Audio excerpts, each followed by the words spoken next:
Hello everybody, welcome to the United Stands. I'm Mark Goldbridge and this is your Liverpool versus Manchester United preview. Some interesting things to get into, but certainly the preview I didn't want to do. Some are saying it's the watch along I don't want to do. I will be there because this is what supporting your team's all about. It's about turning up when you know you're going to get rolled over by your biggest rival. But yeah, the preview is, look, let me know what your thoughts are on a shorter preview. The worse we get, the shorter they get. But this is how I actually think this is how he will line up.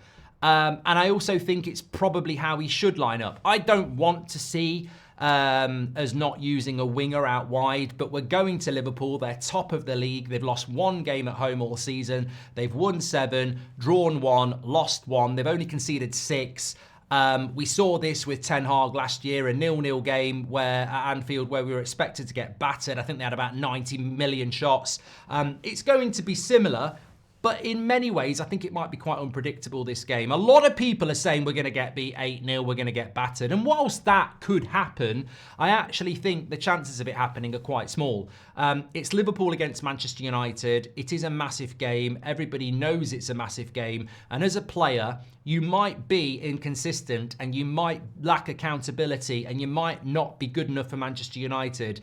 But they're not completely useless. And when you play these big games, something changes that isn't there when you're playing Bournemouth at home or Forest at home. So they will be motivated, they will be concentrated, and I think that we will be better. But Liverpool are a fantastic side. And I look at that team and I think, look, straight away, what I would say is, if you're scrounging around for a little bit of positivity, Liverpool's home record has them top of the league at the moment because Brentford have lost their last 2 at home. So Liverpool are top of the league and they've played a game less than Brentford. They've got 22 points from 9 home games.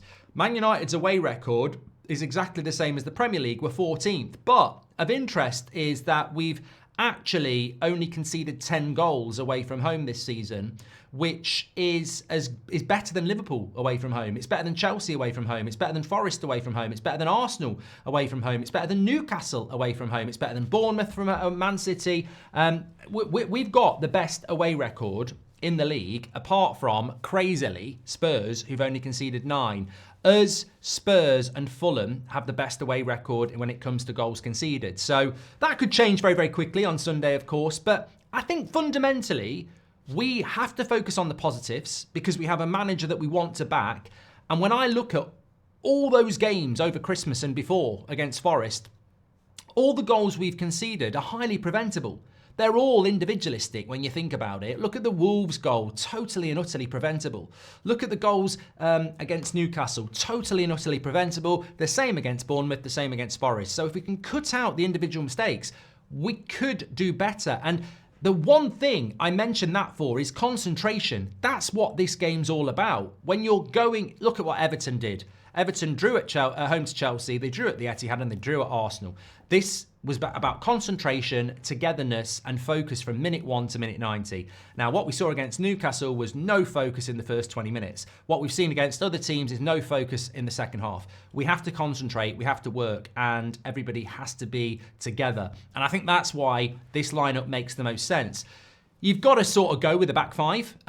You can't go to a back 4. That's not what Amorim's all about. So you're going to have to play Dalot and Mazraoui. Now, Dalot against Salah worries me a little bit. Should you swap them? But then Dalot on the other side worries me. So you've got to go with what you've got. I think the big thing is you'll notice there's no Martinez there. Now, he was the captain against Newcastle, but I don't think he had a good game. I think he had such a bad game that Harry Maguire was pointing out how to play that position. And that made me think, well, maybe we should play Maguire to the left, De Ligt to the centre and Yoro to the right, because with Yoro and De Ligt you get a bit more mobility and size than you do with Martinez and Maguire at centre. So I would do that. I would put Martinez on the bench. Midfield, you need legs. Agate obviously comes straight back in, and I think Mainoo's got legs. Can't be Casemiro, can't be Eriksen, and can't be Bruno. And then that means you put Bruno and Ahmad, who Bruno can support that midfield and give us an extra midfielder, and then Rasmus up top. I think this is the best team we can pick. He might put Martinez in there and not play Yoro, but I actually think that makes our defence weaker. And people will say, well, Yoro makes us weaker because he's only 18. But I actually think Yoro's pace and height is going to be very important in a game like this.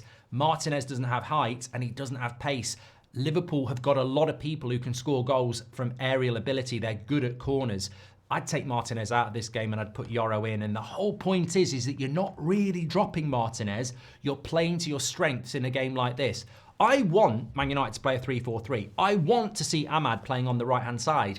And I would be saying that in 90% of the scenarios. But this is Liverpool at Anfield. And if we can get any semblance of a result out of this game, and look, even a 1 or 2-0 loss might not be perceived as a bad result. But if we could get a draw or just play, some confident football, then it could be massive for us. So I think you've got to go with your best team, and I think that is Manchester United's best side. How do I think the game will go? Look, I've seen a lot of Liverpool this season, and as I'm sure many of you have. They're very good in the midfield. They're very good at getting high up the pitch, and they're very good in possession. I think you can limit them. I think when you look at the game they played against West Ham did reasonably well defensively until a little bit of luck, and Diaz made it 1-0. So that they are the best team in the league. They are the best organised team in the league, and they are where they deserve to be, as much as I hate to say that. But I don't think they're the sort of team that I wouldn't be fearful of them as much as I would have been fearful of prime Man City. They're a very good side. The problem is we're not a good team. And that is the problem at the moment. We are not a good team, and Liverpool are, and that's why a lot of people are saying this could be a cricket score.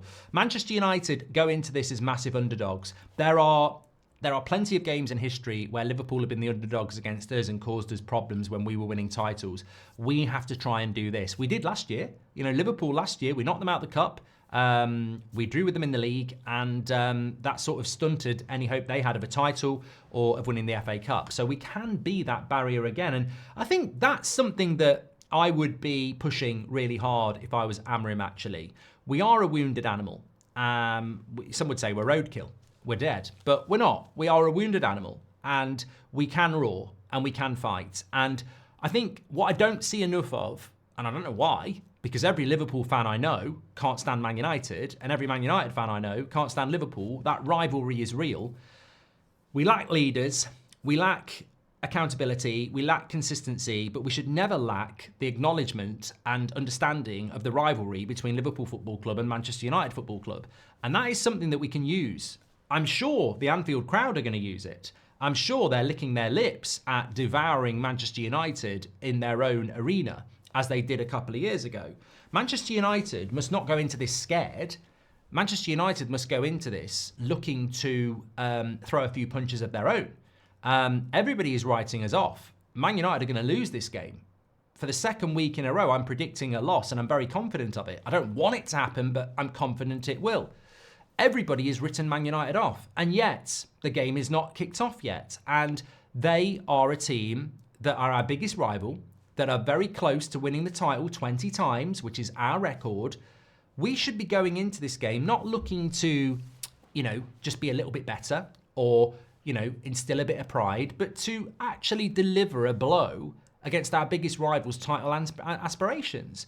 I don't know that the players actually have that same mentality that you do and I do as fans, but we should be inspired, excited about this game. Everybody is writing you off. And in that scenario, it can be quite liberating. Everybody is writing you off. Some prats are saying you're going to get beat 6 or 7-0. Are you going to go into the game going, ooh, might get beat 6 or 7-0? Or are you going to go into the game and go, hold on a minute, they're taking a piss. They're our biggest rival. Everyone's written us off. We could get something out of this game. And I think that's how Manchester United do need to approach it. I think I'm going to go with a Liverpool 3-0 win, which would be however many losses in a row and however many games in a row without scoring in a Premier League game. But I think that's just a logical thing to do.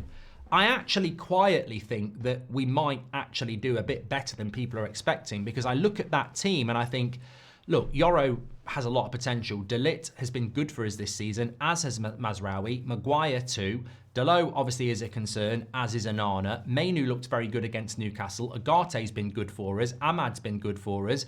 Bruno, is a bit of a question mark, but he's the captain, and Rasmus probably is going to be in a graveyard shift. But there's 6-7 players there that you would almost trust, as bad as that sounds. And if they turn up and they're motivated and they're together, we might be able to make it difficult. And I think fundamentally, the first thing we've got to do is treat this game in minutes. 10 minutes, keep a clean sheet. 20 minutes, keep a clean sheet. Right, 30 minutes, let's keep a clean sheet. 40 minutes, let's score first. You know, second half, let's keep another clean sheet for 10 minutes. They've got to do it in sections. We went to the Etihad and we got a result. We can go to Anfield and get a result. But I'm not saying win. A result would be a draw. But I think we're capable of doing it. But I don't know whether we're going to do it. I'm going to predict we're going to lose because logically that's what's going to happen. But the players need to believe they can do it. And I tell you what, you've got to work for it together every second of that game. You can't switch off at all.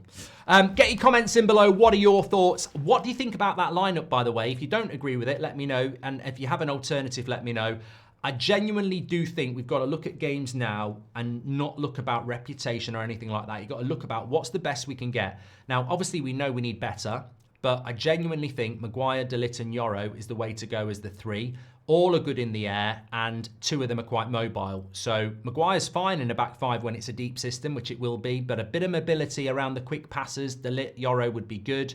Mazraoui and Delo obviously got to play there. I like the mobility of Mainu and Agate, Bruno, Ahmad, Rasmus. I just can't see anybody on the bench that would come into that team. You know, Garnacho, I don't fancy him at the moment. Martinez, again, I think the lack of height, I think it's a problem in a game like this, where you're going to have to deal with people like Trent's crosses and Robertson, etc. Xerxes, I just wouldn't trust him in a game like this. He can't handle Old Trafford. How's he going to handle Anfield? So I just don't see anybody that... I think that's the 11. I really do.